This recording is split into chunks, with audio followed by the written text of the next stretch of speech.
Ry havana ho aminareo ne ny fahasoavana sy ny fiadanana avy amin'Andriamanitra iray sy Jesosy Kristy Tompo. Amen.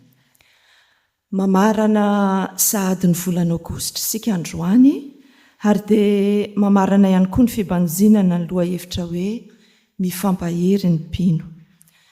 Samy nanana ny lalana sy ny fiainana izay nolalovan'ny hafa isika tao anatin'izany volana Aogositra izany. Azo antoka fa maro no nampahery, ary tsy vitsy ihany koa nampaherezina tao anatin'izany. Ary fifalianantsika tokoa izany satria ho tokoa ny tenin'Andriamanitra hoe fa aoka ho mpankatoy ny teny anareo, fa aza mpiainy fotsiny ihany ka mamitaka ny tenanareo. Ny teny izay angalantsika ny toriteny androany ary dia izay hitantsika ao amin'ny epistily voalohany ho an'ny Tesalonianina, 5:12 hatramin'ny 5:12 izay efa novakiana teo. Fa ho jerentsika aloha mialohan'ny angalantsika ny lesona sy ny fampianarana amin'ity andro anio ity, ny tontolo manodidina izany nanoratana izany teny ho an'ny Tesalonianina izany. Ny mpanoratra eto dia Paoly efa fantatsika fa ilay apôstôly nisavalalana, tena nafanafo tokoa tamin'ny asan'ny Tompo, ary dia nanorina ny fiangonana maro, anisan'izany fiangonana tao Tesalonika. Niaraka taminy tamin'izany ary manampy tamin'ny fandratana eto dia Silasy, izay mpiara-manompo taminy, mpaminany ary mpitondra koa teo anivon'ny fiangonana. Dia nisy ihany koa Timoty, izay zanany ara-panahy. Tanora dia tanora tokoa izy, saingy tena niorina tsara tamin'izany ara-panahy izany. Ary ny zava-nisy moa teto tamin'ny Paoly nanorina ny fiangonana tany Tesalonika dia fotoana vitsy. Hoy ny mpandinika hoe mety eo anelanela amin'ny 3 volana ka hatramin'ny 1 bolana dia tsy maintsy niala Paoly. Kanefa ilay fiangonana vao niorina, izany hoe tena tanora ny fiangonana tamin'izany, tena vaovao ny fiangonana tamin'izany, nefa noho ny fanenjehana izay nataon'ny Jiosy teo anivon'ny sinagoga noho ny fialonana andry Paoly sy Silasy, dia voatery niala tao Tesalonika izy ireo, ary dia rehefa niala izy dia naniraka ny Timoty hitondra hafatra, ary indrindra hijery hoe nanao ahoana ilay fiangonana mbola tanora vao naorina teo, dia tsy maintsy nilaozana noho ny fanenjehana sy ny fanaratsiana izay nataon'i Jesosy tamin'izany fotoana izany. Eto ary ny boky ho an'ny Tesalonianina dia nisoratana tao aorianan'ny Timoty nanao tatitra tany amin'ny Paoly, izay niteny tamin'ny Paoly hoe zao avy ny toe-panahy, ny toe-pon'ny fiangonana, zao ny zava-misy teo anivon'izany fiangonana Tesalonika izany, dia nosoratana ity boky ity. Fa raha hijery isika hoe Tesalonika izany dia tena tanàna lehibe stratejika renivohitry Makedonia, izany hoe Grèce amin'izao fotoana izao. Dia tena nandroso tokoa izany tanàna izany, satria nisy ireo fifamoivoizana isan-karazany, misy ny pôro lehibe tamin'izany fotoana izany, dia nisy ihany koa ny zavatra maro, ny fivavahana maro izay famezivezy tao anatin'izany. Izany hoe fiangonana tao Tesalonika izany dia fiangonana niaina tao anatin'ny zavatra be da be izay mifamaofao, ary indrindra koa tena niaina tao anatin'ny fanenjehana, tao anatin'ny fampijaliana maro samihafa. Nefa kosa raha ny tatitra izay nomeny Timoty an'i Paoly dia nijoro ny fiangonana fa tsy niemitra, na dia teo ary ny fahalasan'andry Paoly sy Silasy, dia tena mbola teo ny fiangonana ary tena navelom-panantenana tokoa tao anatin'izany. Mampiseho eto izany ny hafatra izay nivakiantsika teo, fa fanompoana an'Andriamanitra ary ny fiainana kristianina dia tsy fifandraisana manokana amin'Andriamanitra ihany anao samirery fa kosa tena fiainam-piarahamonina ary dia samy manana andraikitra tsirairay avy ny olona eo amin'izany fiarahamonina, ny olona eo anivon'izany fiangonana izany.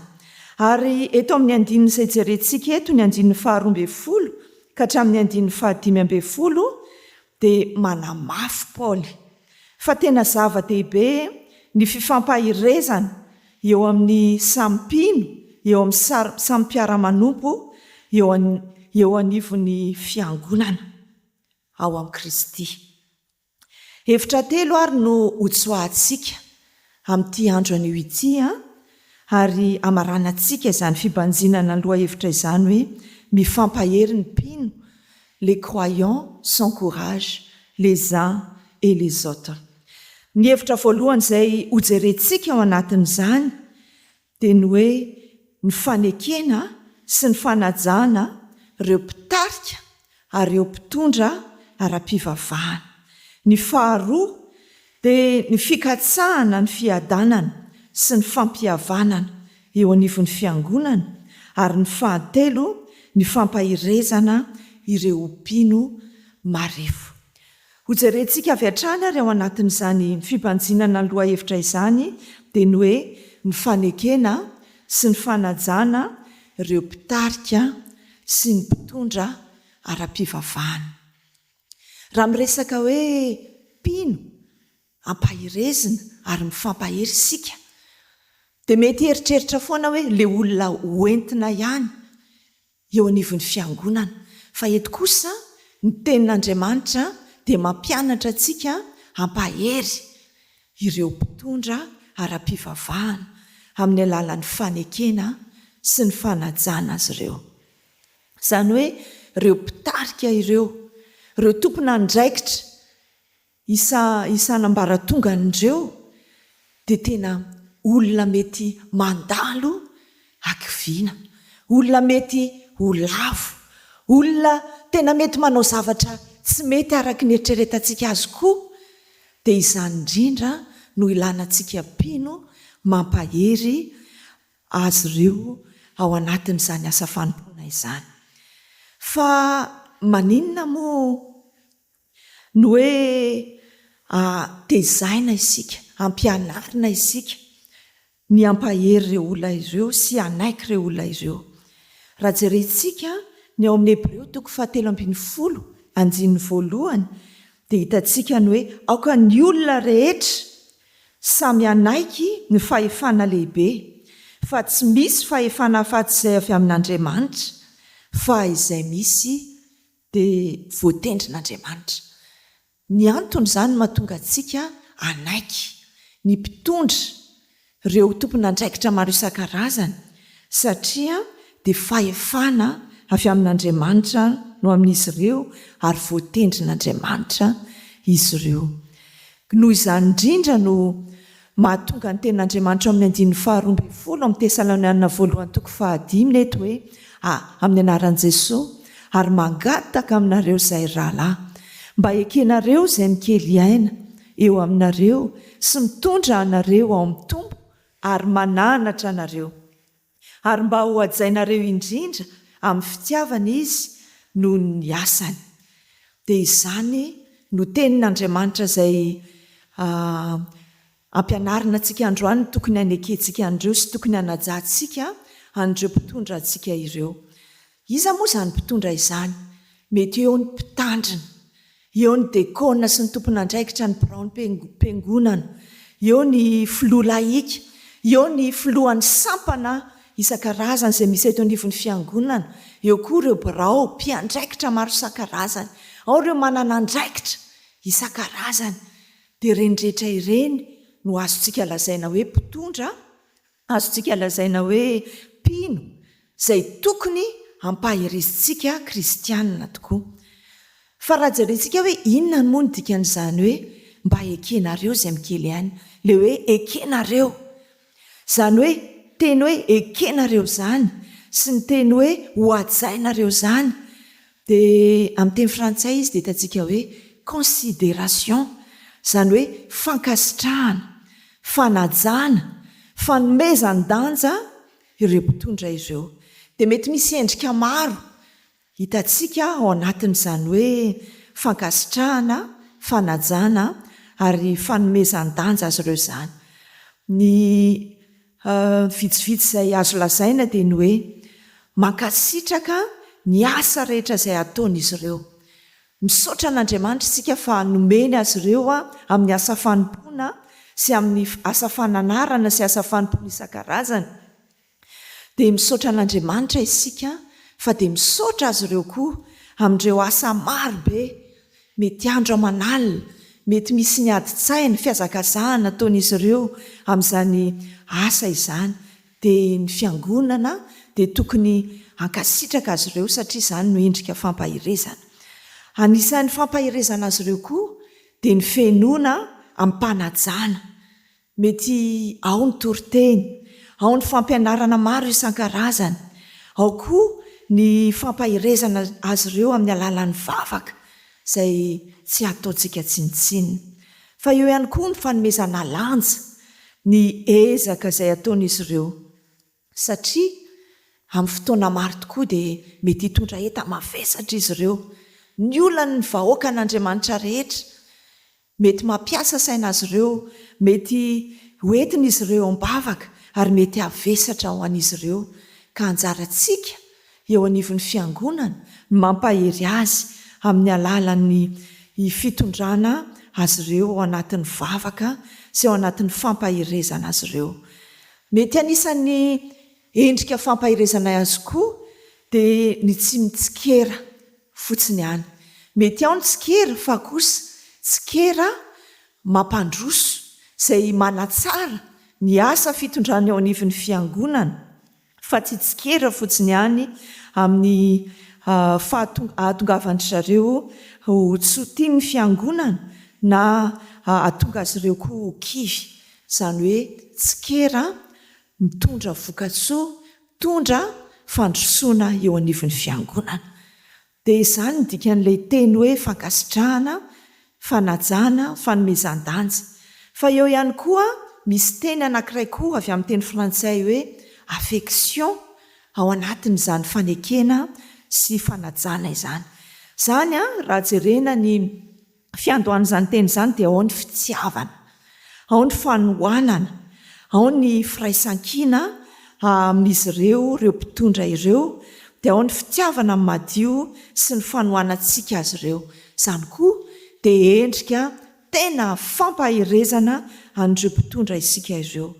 Dia endrika mivantana amin'ny pratika azo tsoahantsika ao anatin'izany dia ny tena fivavahana ho an'izy ireo tsy tapaka isan'andro, ho an'ny ankohonany, ho an'ny asa fanompony, mba tsy ho kivy, ho ketraka ary mba tsy hania, tsy hanao zavatra mety mandratra ny fiangonana ary mitondra ny fiangonana ho amin'ny torimasom-panahy sy amin'ny lalana tsy izy izy ireo.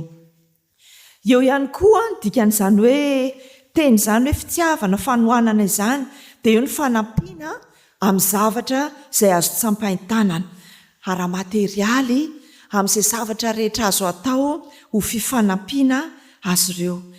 Mety ao koa ny fizarana ny enta-mavesatra, mety eo anivon'ny asa fanompoana izany na mety eo anivon'ny fiainan'izy ireo manokana izany. Dia ampianary ny tenin'Andriamanitra isika hampahery azy ireo amin'ny alalan'izany. Amaranana ny tapany voalohan'izay ary ny hoe fanekena sy fanajana. Ireo mpitarika ary ireo mpitondra ara-pivavahana ny pratikantsika dia samy eritreritra isika hoe izavy moa ireo mpitondra antsika ao anivon'ny fiangonana ireo.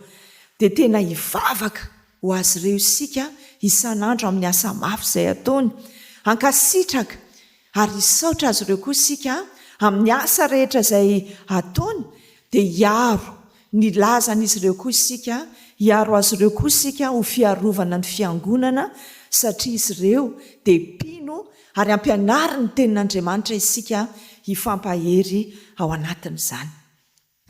Ny faharoa izay hojerentsika ao anatin'izao hoe mifampahery ny mpino koa dia ny fikatsahana ny fiadanana sy ny fampihavanana.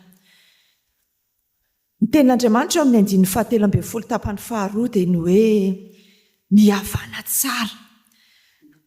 Ary hitantsika koa ny eo amin'ny andin'ny 15 dia ny hoe tandre mba tsy hisy hamaly ratsy olona fa mezah mandrakariva hitady izay tsara na amin'ny namanareo na amin'ny olona rehetra.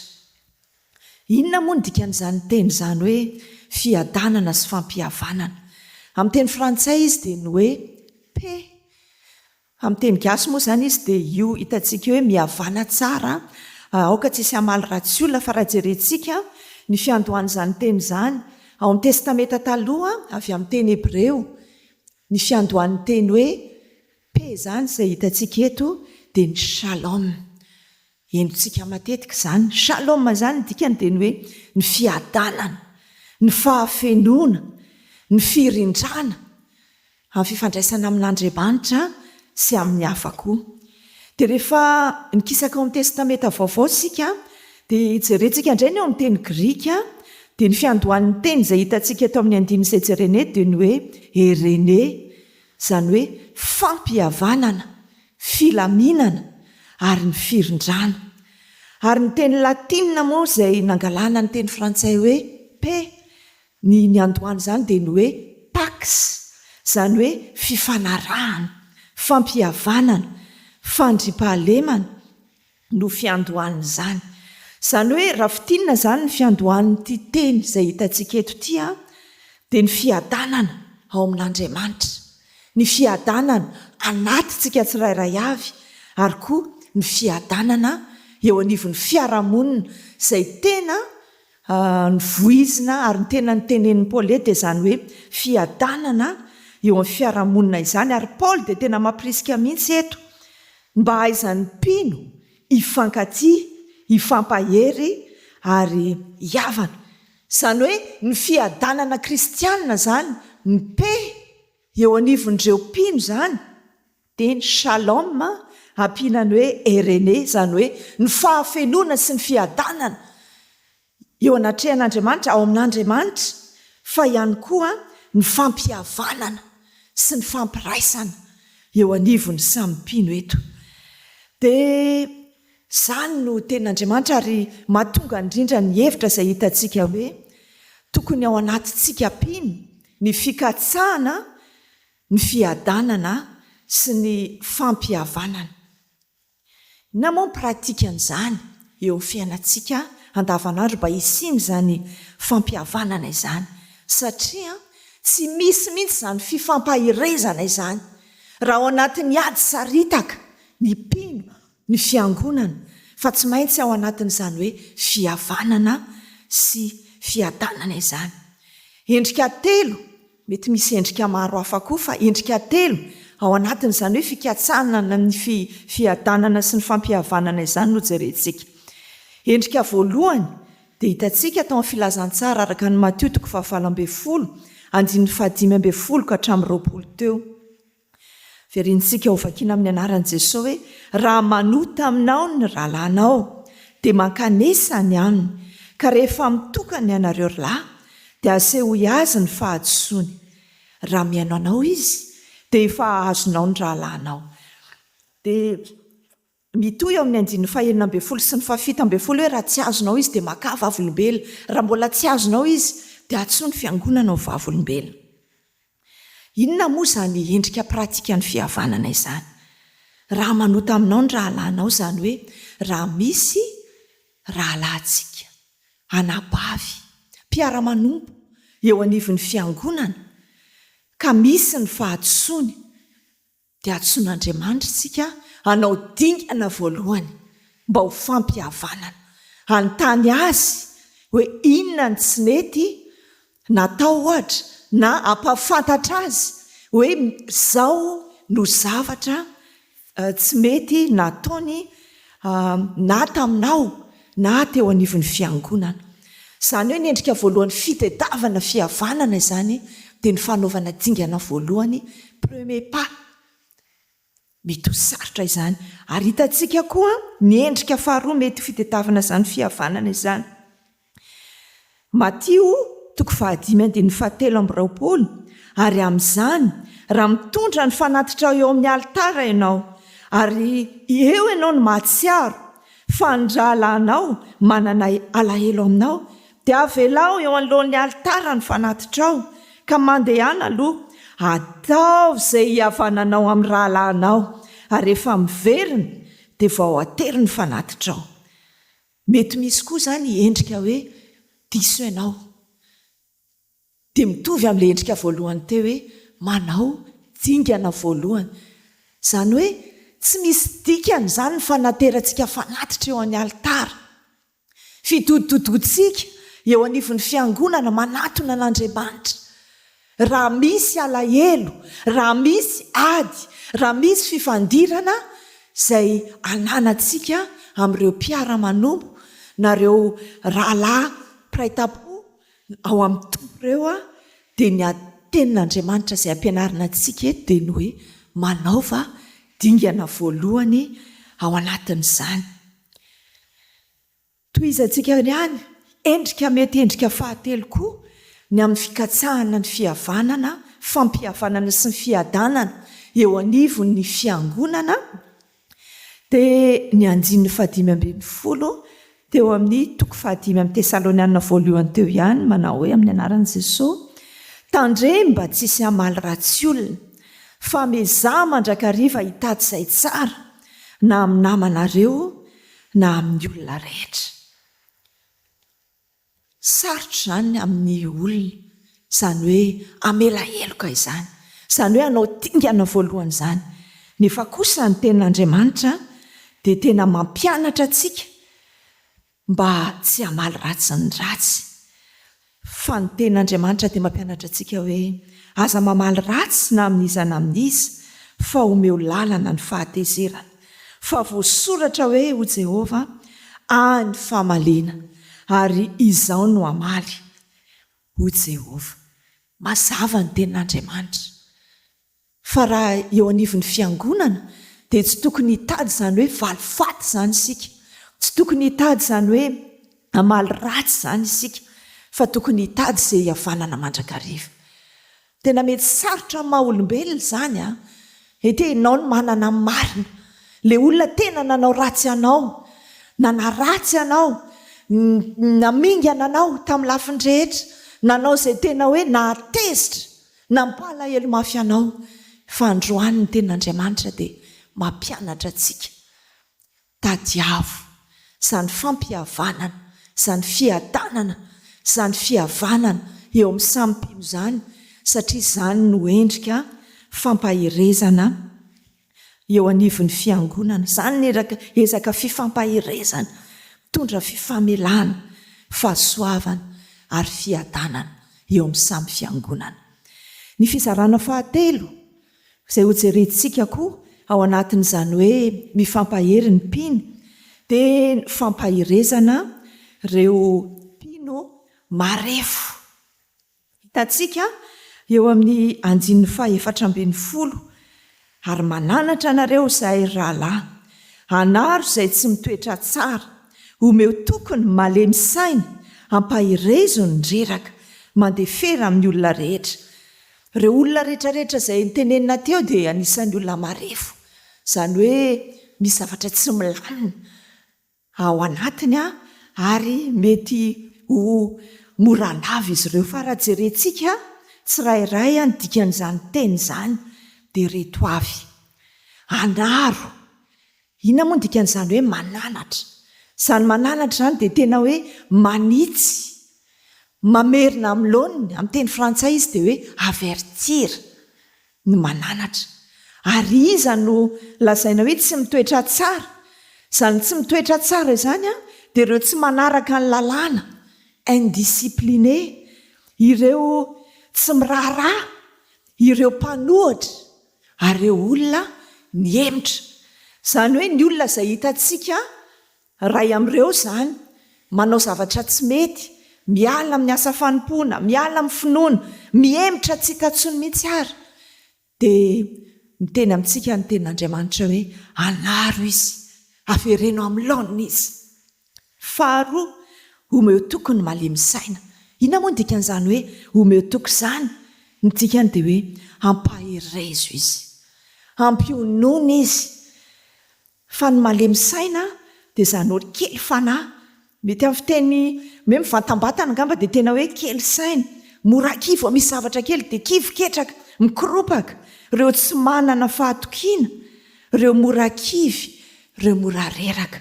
Izy ireny dia atsotsika hoe marefo, ary tenenin'ny tenin'Andriamanitra hoe tokony ampahirezina, tokony ampiononina amin'ny alalan'ny tenin'Andriamanitra, amin'ny alalan'ny fanohanana azy amin'ny bavaka.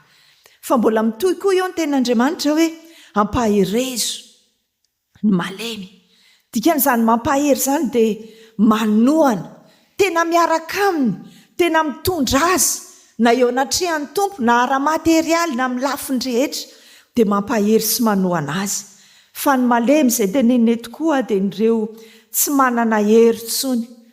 Dia maro ny olona tena kivy, reraka, tsy hitany intsony izay ho raisiny amin'ny olana maro isan-karazany, na ara-tsaina, na ny ara-panahy, na ny mety hoe ara-materialy sy ara-batana. Ireny olona ireny no tenenin'ny tenin'Andriamanitra amintsika hoe tokony ampahirezina. Ao ny marary kivy, tokony ampahirezina izy ireny. Dia ny tenin'Andriamanitra moa mbola mitoy eo ihany hoe mandefera amin'ny olona rehetra, dia ny hoe mahareta amin'ny olona rehetra. Dia izany dia hoe mitondra ny faharetana ny mpiara-manompo amintsika. Dikan'izany faharetana izany eto dia ny hoe tsy mora tezitra. Mety ho sarotra izany raha tena hoe manafotoana anao ilay olona, tena hoe mahatonga anao izay tena ho tezitra. Tsy mora tezitra, fa ny tenin'Andriamanitra dia mampianatra antsika hoe aoka tsy ho tratra ny masoandro miletika ny fahatezerana, omeo lalana ny fahatezerana, fa ahay ny fahamalina ho Jehovah. Dia izany ny faharetana izay hitantsika eto tokony hananantsika. Ary ny pratika fampiarana izany teny izany dia ara-heritreritra isika hoe iza moa ireo olona manodidina izay kivy, tsy mahita izay ho raisina intsony, na ao anatin'ny aretina, na ao anatin'ny tsy fananana, na ao anatin'ny tena hoe fangatsiahana ara-panahy, noho ny antony maro. Andehantsika hisaintsaina izany ary ara-entana, ampahery azy ireo mba tsy ho kivy, anohana azy ireo mba hahery fa tsy halemy intsony, ary tsika koa mba hanana faharetana ao anatin'izany fampahirezana izany. Dia izany ny tenin'Andriamanitra hitantsika teo. Voalohany dia hitantsika ny hoe ampahirezo ekeo ary arzao ireo mpitondra antsika. Ny faharoa dia ny hoe katsao mandrakariva, ny fiadanana sy ny fampihavanana. Ary ny fahatelo farany dia ny hoe ampahirezo ireo mpino marefo mitovy amintsika. Ny fiangonana dia tsy toerana fivoriana fotsiny ihany, fa tena fianakaviana ara-panahy. Ary ao anatin'ny fianakaviana dia samy manana andraikitra ny tsirairay avy, na ny mpitondra na ny entina dia tokony fampahery ary mifampitondra ny enta-mavesatra.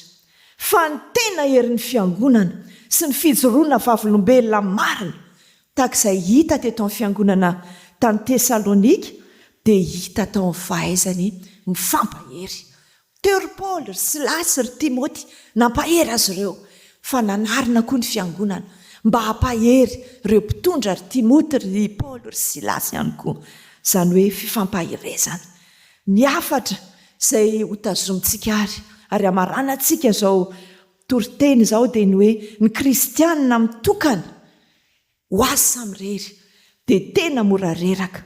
Fa ny fiangonana dia izay samy mifampahery ny hafa kosa dia matanjaka, faly ary manazava ny tontolo ho tena vavolombelon'i Jesosy Kristy ary hampandroso ara-panahy. Ho an'Andriamanitra rery ihany ny voninahitra rao aminareo hatrany ny fiadanana. Chers frères et sœurs bien-aimés en Jésus-Christ, que la grâce et la paix de Dieu le Père et du Seigneur Jésus-Christ soit sur vous. Nous terminons déjà ce mois d'août et nous achevons également le thème « Les croyants s'encouragent les uns et les autres ». Nous avons tous traversé nos propres chemins et expériences de vie en ce mois d'août.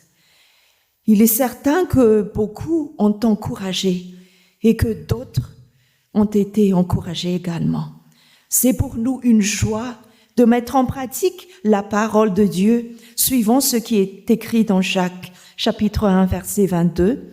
Mettez en pratique la parole et ne vous bornez pas à l'écouter en vous trompant vous-même par de faux raisonnements.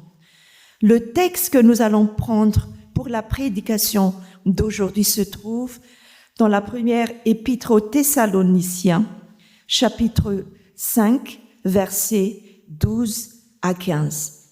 Paul écrit cette lettre pour réconforter, enseigner et affermir les chrétiens de Thessalonique, une église jeune qui vivait dans un contexte de persécution et de difficultés. Paul rappelle alors que la vie chrétienne n'est pas seulement une relation individuelle avec Dieu, mais aussi une vie communautaire où chacun a un rôle à jouer. Dans les versets 12 à 15 du chapitre 5, Paul insiste sur l'importance de l'encouragement mutuel entre frères et sœurs en Jésus-Christ. Nous allons voir donc 3 points dans cette prédication. Le premier point, pour réconforter et pour encourager les uns et les autres, il faut reconnaître et honorer les responsables spirituels, comme ce qui a été dit. Le mot considération veut dire reconnaître et estimer, tandis que le mot affection veut dire amour profond et fraternel. Il convient alors de reconnaître la valeur de ceux qui servent Dieu, de nos leaders spirituels et religieux, à travers la reconnaissance de leur travail, en écoutant avec respect ce qu'ils enseignent, en valorisant leurs efforts et ne pas prendre leur service pour acquis, mais prier pour eux, les soutenir et comprendre qu'ils portent aussi un fardeau.